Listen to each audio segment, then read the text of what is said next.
There we go. Yeah. Fire bad, Craig. No, fire good. Fire bad. Carlac good. Oh. Touch fire. Yeah. Hey, it's Thursday. You know what time it is? 7 o'clock. No. Oh, yeah, 7 a.m. Yeah, you're right. Comes out. Comes out at 7 a.m. Thursday. See? Welcome to Who's Your Main? I'm your host, one of two parts host, Anthony. No, I'm just here. I'm the guest. Yeah. Interview me. Hey, how's it going? Where's your co-host Drin? He's not here today, or no? Oh yeah. He had a thing. He had a work thing. Ah, fuck. He's always out of town, I feel like. Yeah. Yeah. What are we talking about? Talking about Fallout New Vegas. Oh yeah. We got folks. We got totally sidetracked. He started talking about Kingdom Hearts, and then we had to watch a 5-minute ending. My bad. And then we were gonna cry, but then we were like, "Fuck it, we got to record. What are we doing?" Now you're all caught up. Yeah. So here we are. That's where we are now. Yeah. Yeah. Now you're in the context of the conversation. Welcome. Hope you enjoyed the Stardew Valley romp. I know we did. Yeah. Technically, I'm gonna jump in here because we technically record things not out of order, but like we have a little bit of a cushion. And no, now we don't. well, not now like we used to, but we have a little bit of a cushion. And we didn't get a chance to say this after we had our 1-year anniversary episode, but thank you to the listeners. Thank you for everybody who has been supporting us for 1 year. I know when, I am the type of person who is like, practice doesn't make perfect. Perfect practice makes perfect.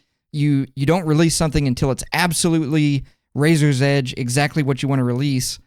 And you came out, and I know you have gotten this from the Final Fantasy group and all of that stuff, but make it first, and then we'll make it good. We'll figure out a way to make it good. That's my saying. That's your saying. I say that. And so that was really instrumental in why this show is here.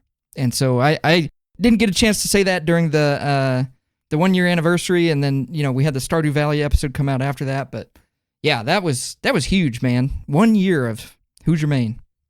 I don't know if you were trying to trigger me, so I'm trying to suppress that. But I agree, folks. This guy is pissing me off. I'm feeling all sentimental because I watched one 5-minute video on Kingdom Hearts. Now all of a sudden I'm pouring my guts out. Hey, you're right though. And you know what? Kyrie was the best. She's the best girl. Well, you were probably the same age as her then, right? Yeah, of course I was. I hope so. You'd be in trouble. I had this discussion with a friend of mine. This is totally off topic. Oh, We're way off base. Where are you going? Where are you driving us? It's the Britney Spears effect. Okay, so when we were teenagers, Britney Spears was smoking hot, right? Okay, yeah. And it's like, man, she was smoking hot. Now, looking back on it as a 30-year-old man, I'm not looking back at it as a 30-year-old man. I'm looking back at it as a horny teenager and being like, oh, wow, young Britney Spears is smoking hot. I don't think that young Britney Spears is hot because she's young. I think she's hot because I was there, Leo. Yeah, well, now I just see a kid. Exactly. That's the problem. Yeah. I'm just like, ugh, what the fuck? So that's why Kyrie's best girl. Anyway, folks, enough of that. Yeah, moving on. What are we talking about? Fallout. What we wanted to talk about. I don't know. I just realized something pretty recent is I think I've been asking, like, it must have been a subconscious thing. Been asking people what their favorite game is, and then I play it. And we're on the Fallout New Vegas thing right now, and that's like your jam. That's like your main game. Even through all of its buggy mess, its 18-month development cycle. That's your jam. Of course, you had to play it on console recently. What was that like? Having to go back. Well, so I'll say this. I originally was, when we were both in our planning stages. Your planning stages consisted of, tracking down your mod list and getting 250 mods and making sure they all worked right. And mine was basically like checking PlayStation Plus to see if it was on there. And it was. The problem is the PlayStation Plus version did not have the DLC. And so I was like, oh, no problem. I've got the disc version. I'll just go play the PlayStation 3. I'll pull the PlayStation 3 out, play the disc version.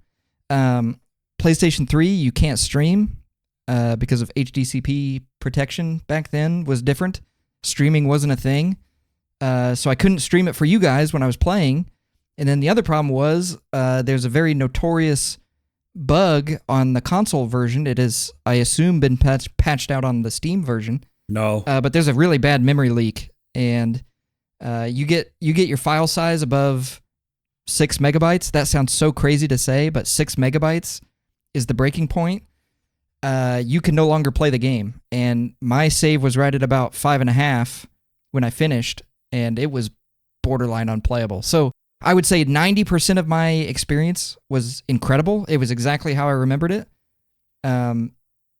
There's a lot of limitations when you play on PlayStation 3, and one of those is you essentially have to restart the console every hour once your save gets too big.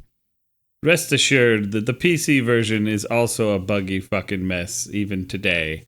Good. Bethesda has done nothing. They've put out no patches that I'm aware of. But the community, I mean, this is a Bethesda game. The community has rallied, just like they have over every Bethesda game, and created a series of patches and mods to stabilize and make the base version of the game very playable. You're right. I went overboard like I always do. It's a Bethesda game, and I think I have more fun shopping than I do actually playing the fucking game. So that Viva New Vegas, that's what you use. You use I'll put that in the description for people who want to play along and are on PC.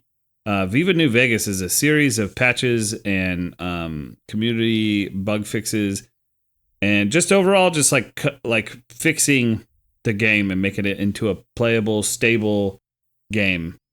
And it's really easy to install. You could do it piecemeal, but that's a pain in the ass. That's the way I did it because I'm an old man.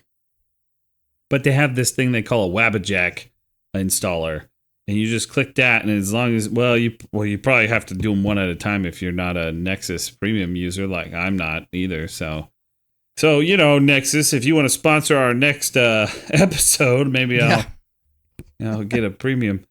But yeah. I remember I finished installing those mods, and the game was so smooth and so fun. And then I hit the first thing that I was like, maybe we could change that. And it was this stark realization that this game from 2010 has no shadows. 0. What? Yeah, that blew my mind when you said it. It was kind of one of those oh yeah, you're right. There's no lighting in the game. There's no shadows. There's all of the light in the game is fake. So the Pip-Boy light that you turn on, it doesn't produce any light.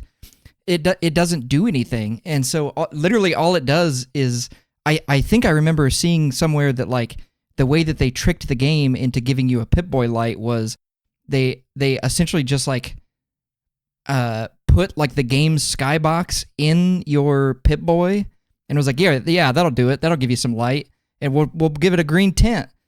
And it's it doesn't do anything. It literally just shoots what would be light directly out from your arms instead of giving you something that you can use as a flashlight. It's awful. It's really bad. And so it's just better to play with it off. And the game, the base version of the game is already so bright anyway. I would say 90% of the time you're fine. But again, like you said, you went in and changed a lot of the lighting stuff, and so your game was much more atmospheric than mine was. Yours was almost borderline a horror game at points. Oh my god! Well, and then I had to install that. Because first I got the NVR, which is the New Vegas Reloaded. I think that's what the name of that mod is. And I almost feel like if you just did Viva New Vegas and then did New Vegas Reloaded, that would be pretty fucking gold. Your experience is going to be vanilla plus-ish, Well, you're probably going to need a flashlight, but I believe New Vegas Reloaded has a flashlight, but it's not super great. So there was a flashlight mod I found that worked within the Reloaded mod. And damn, did that changed everything. I was just wow, this looks incredible. This game's from 2010. Yeah. Yeah, the visual mods that you had installed basically pulled it into present day. I mean, graphically, there was nothing wrong with the game that you were playing. I was playing it in 720p, frame rate capped at 30 frames per second. Obviously, the console version does not hold up quite as well as the PC version does. But again, it's like you said, it's because the game has, for all intents and purposes, been abandoned by Bethesda, and the modders love the game so much that to this day, it's still getting a lot of really high-quality mods. I think a lot of the stuff that you had, as far as like combat stuff, where like the leaning, the watch, I want to say the flashlight mod looked very similar to it as well, but it looked very similar to the Stalker series of games, which is kind of it's very similar to the premise of Fallout, except for it's in Russia, where there's kind of like these nuclear zones, anomalies and stuff, and then you are instead of being a vault dweller or a courier or something like that, you're a stalker who goes around and tries to find loot and bring it back. Is that the Metro games? No, that's a separate series, but that's also a very good series based on a book series where there's a nuclear apocalypse and everybody in Russia moves into the subway systems, and anybody that goes to the surface, you're fighting against irradiated monsters. It's very similar. It's much more horror themed, but very similar in the sense of like makeshift weapons, and everybody lives underground in these. Well, they're not vaults; they're subway systems, but similar style. Yeah, that's another really good series. I don't remember that watch mod I got. I think was literally a reference to that one of those games that you just mentioned. I don't remember which one. Yeah. But the leaning, there's so many games that use that, and it's super good for like the stealth aspect. Not that the stealth in the Fallout New Vegas game is really great. It's there, Leo. Yeah. But it's not like Thief or something. Yeah. Yeah. Well, that's a really good point, which is you kind of stepped outside your comfort zone, not only in playing Fallout New Vegas, but you were also kind of playing a stealth character. And using a gun. Which you had previously played this game before, and you literally installed a mod to be like Super Mutant bash you with like the bumper of a car. Oh my god. That was what I wish I had finished that playthrough. I'm thinking about it so hard now because I finally got back to that point. This is the first time I'm actually going to try to play all the way through New Vegas. But the last time I tried to play through it, I was so hell-bent on playing a Super Mutant. And somebody had made a Super Mutant mod, and I don't care how buggy it was. I thought it was amazing. I wish they would have finished it. But I was playing through it, and I just had a gun just to like piss people off with, so they'd come over to me, and then I would bash them with different fucking melee weapons, because the melee weapons are so creative in my opinion. Like lead pipes, a fucking board with nails in it. One of my favorite weapons is the rebar club, and it's just like a chunk of cement with like 3 rebar bars like taped together. Yeah. I love that. And then like the fucking pièce de résistance. That fucking I went into that I think it was a vault. I don't remember. And there's a super mutant in there, and he pulls out a sword, and I didn't know it was like what it was until I killed him and I got it, and it was a fucking like the bumper of a car, but like fashioned into a sword, and then it still had the license plate on it, so it was like it has ruins. Yeah. It is an enchanted sword. That was the greatest moment of that game for me. That's when I was like, I'm sold on Fallout. This is so fucking cool. Like the lore of the super mutants is they can hallucinate, so I'm like role playing in my head that my guy's in fucking Skyrim or some shit, and he's like got fucking, and people shooting lasers at him. He's like a fucking wizard. Stop being an asshole. Yeah. They literally have R2 power fantasies where you can be the big dumb orc, super mutant, and I can be the ghoul who just runs around and is like, yes, do my bidding, minion. Yes. I live forever. Yeah. Are you a fucking necromancer? with more steps. Yeah. Yes. Yeah. No. Eldritch blast. I mean, plasma beam. Whatever. Yeah. Fire. Yeah. It's been a real treat. The Fallout New Vegas modding community is incredible with all the mods they've made. My favorite. Man, I'm just gonna have to share a list. We're gonna do an episode on this, folks. So just sit tight for that list. But just for now, just know there's a mod called Skeletonizer.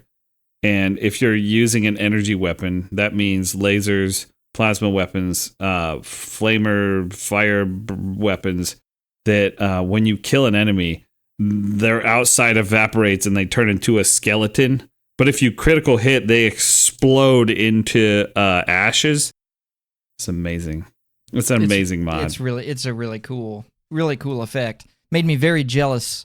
There were a lot of times where I would literally stop playing and just watch you play because I was like, well, yours looks so much better than mine. I'll just watch you play.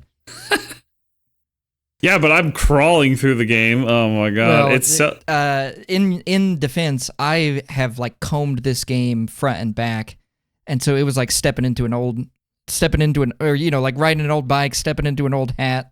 I knew exactly where to go and what to do and who to talk to, and actually the thing that I did first. You don't have to do this by any means, but I always like to play a character who has maxed out skills. And so I rushed to New Vegas at level 1, bought the intelligence implant to get 10 intelligence, and then came back to start the game. You are not supposed to do that. The game literally tells you if you try to go to Vegas at level 1, they have put enemies in the way that will kill you. Death Claws and Rad Scorpions and, Cazadores and anything that they can throw at you to keep you from getting there that early. And I'm just like, yeah, whatever. I know how to get there. I'm going to get there, and I'm going to get the implants. There's a lot of I feel like modern games are referencing Fallout New Vegas. I feel like it's like the companion Eddie or Ed E. Yeah. I feel like that's referenced in Mass Effect with the character Edie. Yeah. But it's a girl, like they changed it, so it's a little different. And they spell it different, but it's still like a fucking AI thing. And I'm just like, what the fuck? And then Cazadores, I'm just like, what the fuck? Yeah. There's a lot of references. Obviously, the Fallout universe has always been that. It's always been kind of like a tongue-in-cheek... Pulp Fiction. Yeah, Pulp Fiction, pop culture references, and all of that stuff. Fallout 4 is littered with, more modern references. And I think Fallout New Vegas, obviously, it's a more dated game, so it has more dated references. But like we were going through and looking at the special attacks of melee weapons, there's a reference in there for Ninja Gaiden. Yeah, the unlabored flawlessness. Yeah, what the heck? Woo! Dude, I was freaking out when I saw that. I was like, what the fuck? What the fuck? That's insane. And thinking about like Fallout's roots, where it came from and what it was inspired by, The Boy and His Dog by Harlan Ellison. I mean, we'll talk more about that too when we get there. But I don't know. I just think that the whole Fallout universe is really interesting to me. Obviously, it's not a Bethesda game originally, but they've carried it on. I think they're doing okay with it. They're trying. I don't know what to say. I'm not a Fallout person, so what am I supposed to say here? Yeah, I obviously, like you said, we'll go into more depth with this, and I'm kind of I'm getting on a soapbox here, and I'm prepared to deflect tomatoes that are going to be thrown at me, but I genuinely think that Fallout New Vegas is what Bethesda wanted Fallout 3 to be. I think it's the best Bethesda game, but I think Fallout 4 is a better video game, if that makes sense. And so it's much more fun to play Fallout 4, but I think Fallout New Vegas is a much more fun RPG, and it's much more fun to roleplay, and it's much more fun to be in that world, whereas Fallout 4, I'm much happier picking it up and starting a new playthrough, and I could just play, and then I'll set it down when I'm done. When I get bored, I set it down and I'm done. I don't need to finish the game. I don't need to finish the story of Nate and Nora. And then on the flip side of that, when I get into New Vegas, I can be whoever I want, we were talking about you downloaded a mod and you were a super mutant. I looked at the mods that you sent me about being a ghoul. Yeah. Perfect. Like, that's perfect. You can be whoever you want to be. In New Vegas, you're a courier. You know, the very beginning of the game, it's explained you're a courier, and you get shot in the head by people that you don't know, and you wake up, and it's like, who are you? And you could be anybody. You could be anybody. Your past doesn't matter anymore, because where you take over, this is such good writing and such good storytelling, where you take over, both you and the character you are playing don't know who you are, so you make the character that you are, and you tell your own story. That's perfect. That's a great way to introduce you to a world that maybe you don't know or don't understand, because both you and the character that you're playing are in the same headspace. Whereas when you play Fallout 4, you're playing as Nate or Nora. Those people already have established backstories. They already have, a job. They already have a partner. They already have a son. And then you start the game, and it's like, you could be whoever you want to be. And it's like, no, you can't. Liar. You're Nate and Nora. Like, you can change your face. You can change your name. You're Nate and Nora. And the story is going to progress as if you were Nate and Nora. Whereas in New Vegas, like, if you play the game as a super mutant, that doesn't change the story at all. If I were to play through the game as a ghoul, or I was going to play through as, a sneaky stealth archer, or I was going to play through as a explosives demolition expert, none of that matters. Be whoever you want to be. And I think that's why New Vegas is the better RPG, the better Bethesda game. So there you go. There's my 10-minute rant on why that game is good. That was shorter than 10 minutes. Okay. Okay. 7-minute rant. I agree, though. I mean, just playing what I've played, story-wise, it's been a very fun, very, very good time. I'm very immersed. I've obviously kind of come up with my own character to play through, since I can't be Super Mutant Boy, which is a shame. Yeah. Oh, that's true. Let's obviously I don't think you went super deep into like RP or anything like that, but have you been playing a good boy, or have you been playing a dirty little thief, little sneaky boy? It depends. Oh. I kind of think of it kind of like being Geralt or something. Which was a great iteration of a wanderer type person who accepts, like the most fucked up jobs when you walk into a settlement. You're armed to the teeth, and you walk in, with your clothes like stuck to your skin from sweat, and you're like, what do you guys got going on in this town? Anything fucked up? And they're like, yeah. And I'm like, I'll do that for caps. And they're like, okay. And then when they turn around, I'm like, I'm very hungry. I steal this. I need some more bullets. I take those, Yeah. I definitely, my character is morally good. I think, for the most part, he gets angry, at certain acts. The game is very graphic. If you're not okay with SA, there are several, moments where that is evident that has happened in the game. And that causes my character to have some anger. Yeah.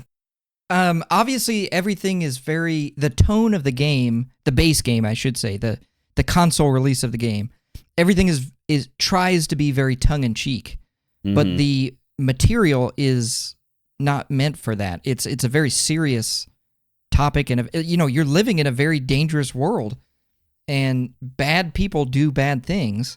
And I think a lot of the mods that you download, not that you were like looking for those type of mods, but I think the mods that you downloaded, very, very well done, showed that, like, if you lose an encounter, bad things happen. The good guys don't always win. It's not always sunshine and roses where, like the game tries to tell you that the NCR are doing their best and they're trying to keep everybody safe, and they're the good guys and they'll keep everybody okay. That's a fallacy. That's not going to happen. They can't protect everybody. They don't want to protect everybody. They're going to protect important military assets, and if you are there, great, you'll get saved. But there are bad people in the world, and they do bad things. And I think that's, like you said, you were playing what I would consider like a very lawful good character who, you go through, you have a very strict code of honor and all of that. Chaotic. Yeah, well, maybe chaotic good. But you have this very, very good sense of honor and morality and all of that stuff. But like you said, there are times where, if your character's starving and there's food on the table, are you going to eat it, or are you going to sit there and go like, well, that's not mine? Your character would eat it. I think that's a fair representation. You and I had kind of based both of our characters on our Stardew Valley characters. Yes. We don't really have a name for them, like the miner and the fisherman. Yeah. I kind of just default to Amon or Anon, because those are like my more well-known D&D characters. These guys kind of deserve their own separate like pull away from that. Yeah, we need to name them. You're right. I love these characters. We're really getting a chance to flesh them out through multiple games where it's like I just want to keep playing it. We played them in Baldur's Gate. That's where it kind of started. The characters were from Stardew We should play them in Baldur's Gate. Yeah, I think that'd be really fun. We haven't done that. And kind of, well, I said that backwards. In Baldur's Gate, we were Melon and Amon. And those were kind of like our established characters. I think Melon, yes. And I think we should also give these new characters a chance to shine. Give them more opportunities to really flesh them out, because they're hilarious. Like you thinking that you needed to have dynamite, and then when you were fighting the Nightkin, you just started launching like 6 dynamite. You're like, these don't work. I'm just gonna use this giant thing of cement attached to rebar. Yeah, that feels pretty good in the hand. Yeah. Fits good, boss. Yeah, I remember being in that room. There's an invisible. The Nightkins are super mutant, big purple guys that are invisible, and I knew it was in there. And I threw a long wick dynamite, and I threw it in there, and it didn't hit him. So then I just started lobbing them in there. I had like 10 of them, and I lobbed all, and I didn't hit him one time. Then he comes around the corner. I pull out that piece of rebar with the fucking concrete on it. I was like, "You son of a bitch! You had me in. Hello." Bam, bam. We're just beating the shit out of each other. I think the epitome of this reference, I think, is going to be lost on most people listening to this. But like your Stardew Valley character, I just always think of that Don Fry MMA fight where they like lock up in the center and they just start wailing on each other. Like, and then the bell rings, they separate, and they're just staring at each other, and then they come back and they're just wailing on each other. And he's got like the red, white, and blue USA stripes, and the Japanese guy has the white and red trunks on. Yeah, missing an eye. Yeah. Fucking they just burned off ear. Yeah, just start getting more and more bruised and battered. Like, I don't care. I kill you. You kill me. Something's happening. Yeah, job's done. Yeah. That's something to say there, folks. Is Anthony said that I was playing stealth archer, stealth shotgunner. No, I'm slowly putting the shotgun back in the pack more and more, and pulling out the fucking hammer more and more.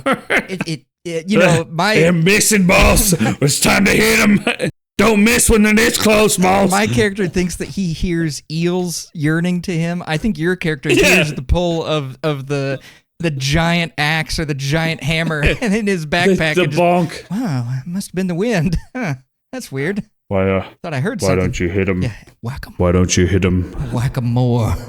Whack him. Yeah, whack him. Yeah, whack him again. you know you like to. You right. He's right. The rebar, it yearns. Yeah, I do have that bumper sword too. I'd carry that one too, but I'm like strapped for fucking weight right now.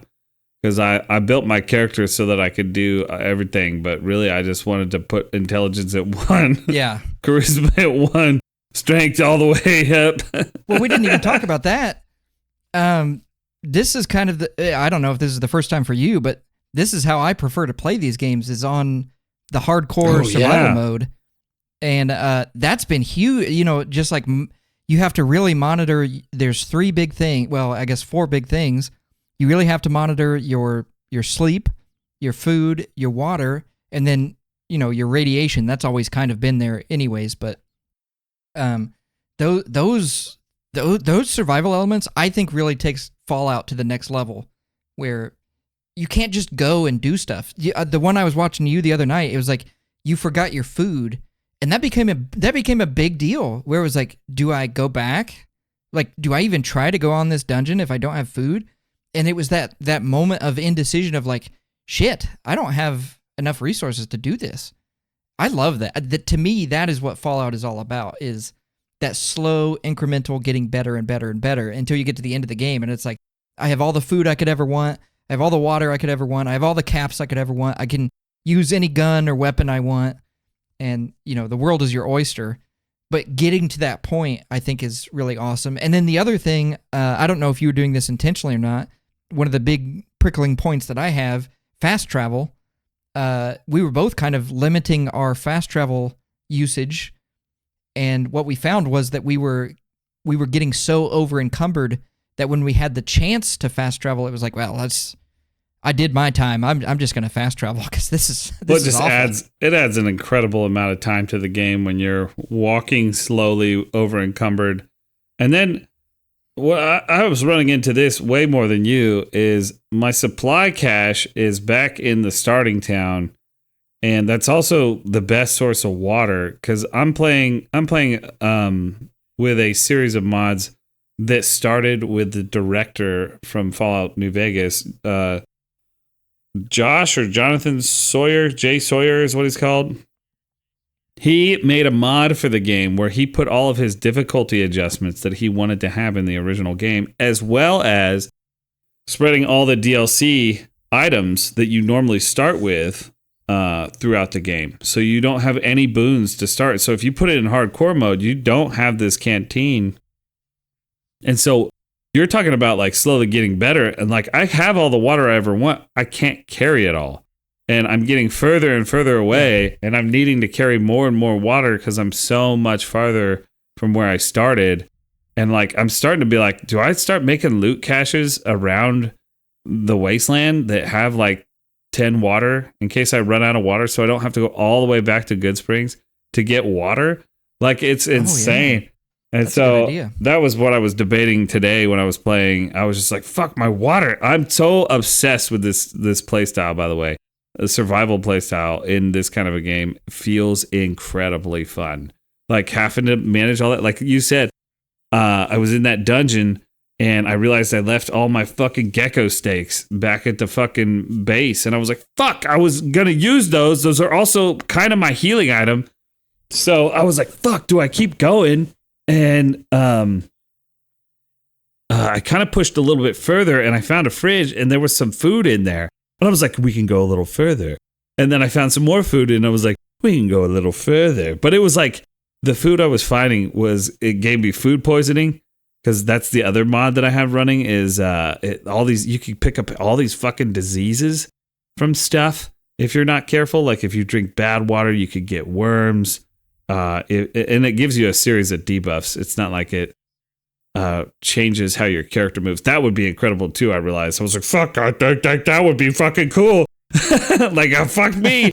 So there's just been a lot of stuff playing with that survival element. Like, I got a taste for it in Minecraft because Minecraft makes you manage your food and your health are separate. And so you slowly have to carry food in that game or you'll die of starvation. But you don't have to do water or sleep. And fuck, dude, you should have to. It's way fun. And fucking purifying water, that's fun. I'm having a fucking blast with that. That's a mod, obviously. But I know in base game, you can make cactus water. So I think that's a way you can like kind of purify. I think there's also like a way to purify a lot of water at once or something. Yeah. Yeah. Basically, in my version of the game, like you had said, a lot of that is trivialized by starting the game with a canteen. And the way that works is it's essentially an item that sits in your inventory. And then every hour you sip from the canteen, and then that lowers your hydration needs. And it also gives you a source of regenerative HP because, water is a consumable, but it's also, like you said, it's a, for all intents and purposes, a potion. And so you get a very small health regen effect. But then, like as far as like crafting goes, I don't have to worry about the different stages of water. There's only purified water and dirty water. And then when I go to the crafting table and I go to make water, I make it in batches of like 5 or 10 or 15 or whatever. And then I just have that on standby. So your version, I think, was, like you said, a little bit more hardcore version. That's very similar to how Fallout 4 handles it. And I like that. I like the idea of there being consequences for eating bad food, drinking bad water. Obviously radiation has always been in Fallout games, but there should be that element of like, oh, this food is really nasty, but I'm starving. And then come to find out you get, a stomach virus. Well, now not only are you, not properly nourished, but now you also have a disease that you have to manage, and that will last multiple days, as opposed to, like if you're hungry, you just wait until you get back to base, and it's like, that stunk that I had the debuff, but I can go what is it, like 3 days without needing to eat before it progresses to the next like severe stage, and then you're really in trouble and you start losing health. But yeah, I really like the hardcore stuff. I really like the elements of that, just because it makes you plan things more so than you did before. Like in the original game, it's like, okay, I need to have bullets, I need to have stim packs. Well, now you need to have water, you need to have Rad-X, Rad-Away, you probably need to have food, and then whatever books and magazines you want to take. And it's like, that's awesome to me. I love that you have to plan that stuff out and think about it, rather than just, well, I'm going to go exploring, and I hope I don't get shot today. That's so much more realistic. You will. Yeah, trust me, you will. Or you'll get stabbed. You'll get stabbed by a rad scorpion, and you just watch your health go down as you're poisoned to death. And you're like, I should have brought the antivenom. I have 30 of them back at my hotel. We used to complain about this kind of stuff, to be honest with you. Yeah. But now as an adult, I look back and I think at how fun that was. Like Dragon Quest 3, each character in your party can only carry so many items, so many healing items, and they have to have those healing items on them to use them in combat. So if you need to use a healing herb in combat, you have to have it on that character, which is incredible to me. And like those elements even go further back into D&D. And, we've kind of snuffed our nose at this stuff in the past, but I think you and I have really grown to appreciate those elements of like long travel and long rest and having to manage rations per day. And the other thing is, we're sitting here talking about bullets. Like, bullets are really hard to come by in Fallout, and it's really fun when you find a bunch of bullets for the gun that you're good with. But then you run out of bullets for that gun, but you have bullets for this other gun. So you go and grab that one out of your cache because you're like, well, I got 100 of these bullets. I guess I'm going to use this gun for a while. And I think that's really cool. And that kind of takes us back to when we were talking. I mean, we haven't talked about it on the podcast, but in D&D, I want to manage my fucking arrows. Yeah. Yes, I want to know how many I have. Yes, I want to track how much weight I'm carrying. Yes, I want to have to sit there and make a hard decision. There's fucking 300 pounds of gold here, and I can only carry 50. I want that. That's fucking amazing. That goes back to like I think when you and I make a character for D&D or a game or whatever, we like to sink ourselves in that character and immerse ourselves in that character. And one of those things that I did on one of those ridiculous like immersion rabbit holes, I was playing Dungeons and Dragons with one of our friends, Mr. Wolf, Lone Wolf, and one of the stipulations that he had was your gold has weight. And so however much gold you're carrying on your person, it's obviously weighing you down, but then also, you're much more at risk of losing it because you're carrying it with you while you're adventuring. And so then it becomes, okay, well, when I'm in town, I'll leave it back as a bank or something like that. But one of the things that I really loved was the old school idea of like a pirate going into town and being like, okay, here's all of our gold from the last mission. I want you to smelt it down and make it this big, ostentatious, hoop earring. And that's all of my gold from the last job we just did. I'm dumping all of it into one thing, and then I carry that around. That's essentially what you're doing that's what you're doing in Fallout. You're going in and being like, here's all of the trash and all of the loot that I found in this building. Give me those 3 guns. you're converting it into a weight that's manageable and something you can carry. And then, like you said, yeah, maybe I don't want to use that style of gun. Maybe I don't like using revolvers. Well, I just found a cache of 100, revolver bullets. That's what I'm going to use. I just found 44 ammo. That's what I'm going to use. And so I love that. And then, Fallout New Vegas does this really fun thing where you have the skill requirement to use a gun, but then you also have a strength requirement where I ran into the problem where I was using a unique weapon, that gun. It's a reference to Blade Runner. And I was like, oh, cool, that gun's really cool. I'm going to use that as my sidearm.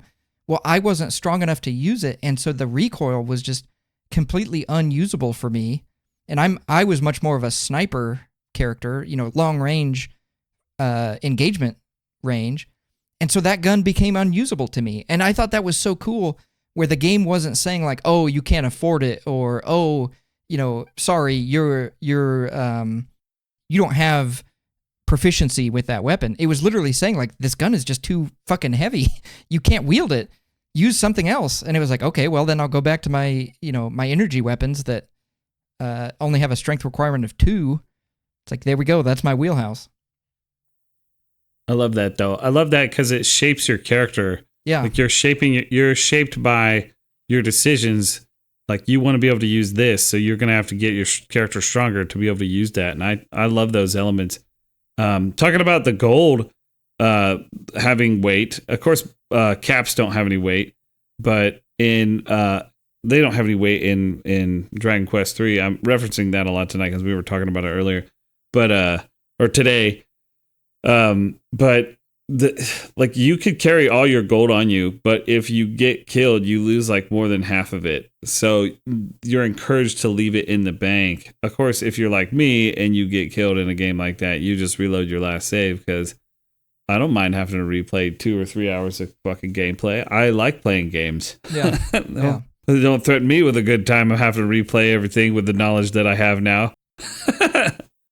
And now I'm prepared. Exactly. The silver lining for me of having my game crash all the time was, it was like, oh, you done fucked up, because now I know where you're all at, and I'm coming in. You're fucking. I know you're around that fucking corner. Yeah. Yeah. Fool me once, shame on you, or something. Something. Somebody. I got a shotgun. Yeah. I do love that. I do love the just like the weapon variety. There's just so much stuff that's going on in Fallout New Vegas. It just makes it so fucking good. And you're just like, fuck, I see why this game that only took 18 months is the favorite. Yeah. It just has too much good. Like even the narrative choices that you make with the NPCs, you're just like, fuck, that was a fucking awesome quest chain. Like, what the fuck? It lasted 2 feet, and that was great. I heard somewhere that I obviously don't know which game this was. I don't know if this was like Skyrim or if this was Fallout 3 or whatever. But like Bethesda Studios, they essentially write down quest ideas and throw them all in a hat, and then they just read them at a table read, like they're doing like sketches for Saturday Night Live or something like that. And if enough people think that a quest is interesting, they add it into the game, and then they worry about how to tie it together later. I that's just such a cool idea of like, that's how you get all of those wacky and crazy events that happen. Because like 90% of the stuff that happens on your quest to the strip, it really doesn't matter. You're looking, I won't spoil names or anything like that, but you're looking for the guy who shot you, and obviously that's not a linear quest chain. You have to do multiple things, and you'll get to a person who's like, yeah, I have information, but I need you to do something for me first. So like you go stomping off into the, all right, I'll be back. But yeah, I just think that's such a cool way to do it, where it's like, use your creativity. It's how we have always played tabletop RPGs, where it's like, rule of cool. You think of a cool quest, and then we'll figure out how to put it in the game. And to me, that's how you make fun games. And I think it's very clear that they did that in New Vegas. Hell yeah. Yeah, I get that. 100%. That's all I had. Good insight. It's hard to, because the other thing too is like, you and I were at very different places in the game. Not only just because, one of us was playing faster and one of us was playing slower, but like by me pushing ahead to the strip, I had more options available to me than what you had. And then because you went south faster, you had some things quicker than I had them available to me. But it's just so interesting how you and I can play the exact same game and we get two totally different experiences out of it. Where, it's like, I think we both like that mentality of the min-max play style. Like, I'm going to squeeze the rock until my hand bleeds, and I'm going to figure out everything there is to do with my character and how to make this character the best version that they can be. But I really enjoyed myself playing kind of this imperfect character, playing the fisherman, the John Fish Herman character of well, that was the other thing. I beat the game, what was that, 2 nights ago, and then you logged on and I was playing WWE. Oh my God. I was like, well, what do you expect me to just stay? I beat the game. Not only were you playing that, but then I saw a really funny post that somebody put on the Blood Bowl forums on Reddit. They said, "Oh man, I'm having a great time. Fantasy football, this is so good." And they were like, "Football season isn't in here yet, my guy." And then they just like linked a fucking picture of fucking Blood Bowl, and I was like, ugh. My brand. I yearn for a Blood Bowl. That was so much fun. God. Well, yeah, you still need to get the footage together for that. Okay, well. Yeah, well. Over promise and under deliver. You've got 2 weeks. Okay, I can do it in 2 weeks. Obviously we're not talking about Blood Bowl. I'm still pissed that you killed my rat ogre. You son of a bitch. Yeah, it today. We will make you pay. Son of a bitch. They got him, boss. I was shocked by that kill too, I'll be honest with you. I was trying to knock him down and he died, and I was like, whoa. No, that wasn't even what happened. It was a kickoff event, and I was supposed to go, and then you got to go on my turn. I never got a kickoff event. That's some bullshit. So I positioned myself like over on the sideline because I was like, oh, kickoff event, I'm going to whip your ass. You got your guys out of position with your setup, so I put my rat ogre right there on the sideline.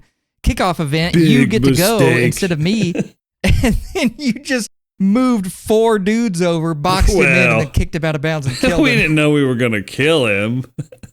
Yeah, we might have tried, and it worked. That was Corey Clawford that you killed. Just so you know, Clawford no more. Corey Clawford. He's gonna have to claws in the claws. He's gonna have to ford the river Styx. Clawford, I don't know. Yeah. Yeah. That was half the fun of that game, was us with our shitty nicknames and like stupid nicknames, but we were still trying to cram them in like our old jokes. Yeah. Oh my God. Yeah, folks, whenever we get that together, I don't want to spoil too much until we get there, because there were some incredible storylines there. Yeah. That live and breathe in me every day. I think about some of those. I'm fucking picturing a couple right now. As a matter of fact, certain characters get stiff-armed. Yeah, that's the fucking funniest thing. Running around. So I think it's important to establish before that clip ever sees the light of day that your piece of shit goblin never missed a single pickup try in the entire season. Not once. That's because he licked his fingers before he grabbed a ball. I didn't think about that. Yeah. So he also like wiped the blood off on the floor before he picked it up. Yeah. The orcs didn't know how to do that. Ball slippery. The ball. Ball. What ball? What? I thought that was a. What the hell would we want the ball? I feel like the first half of that season was like ball. What ball? This is a ball game?